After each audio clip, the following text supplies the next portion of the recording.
For almost 100 years, San Siro has stood like a monument to football itself, echoing with the roars of Milan derbies, Champions League glory, and generations of fans who grew up dreaming under its red towers. But now, the unthinkable is happening. The city of Milan has approved plans to demolish one of football's most sacred temples.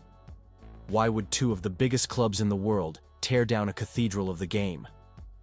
Today we uncover the billion-euro plan to replace San Siro and the controversy behind its final farewell. The story of San Siro began in 1926, when AC Milan built a football-only stadium on the outskirts of the city. Over time, Inter moved in too, and the rivalry turned the arena into a theater of passion, chaos, and history. From Maldini to Zanetti, Rui Costa to Materazzi, San Siro became the heartbeat of Italian football. And the calls for change grew louder. After years of debate, legal battles, and political standstills, the city council finally made the call. San Siro's land would be sold to AC Milan and Inter for $197 million. The vote, 24 in favor, 20 against, wasn't just about a stadium. Their promise to build a new world-class stadium that would symbolize the next century of football in the city. But not everyone was cheering. "You can't replace history," one banner read outside the council building. So with the vote sealed, Milan and Inter turned the page. The bulldozers wouldn't come yet. The vision for Milan's new stadium is nothing short of breathtaking. This isn't just a stadium, it's an ecosystem. Plans include 5 themed zones, from fan plazas and shops, to a football museum, hotels, and open-air sports fields.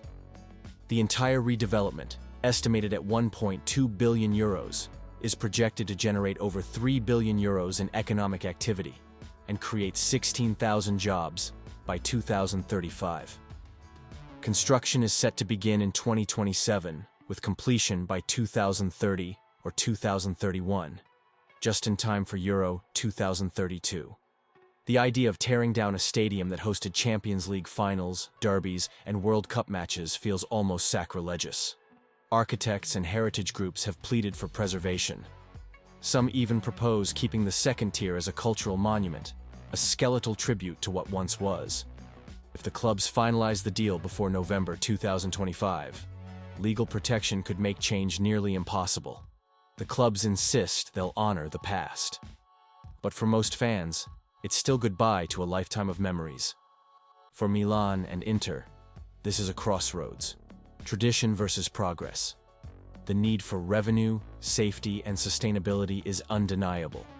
But so is the heartbreak of losing football's most storied stage.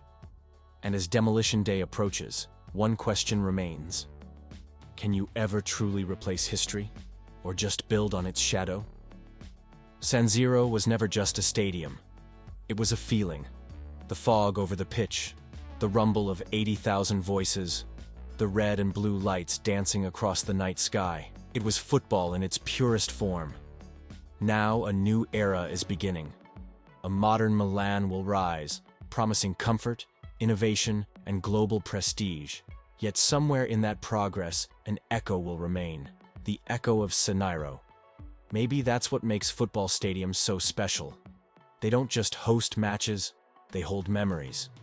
As the new stadium takes shape, San Siro's spirit will live on, not in its concrete, but in the stories, the songs, and the souls of those who filled its stands.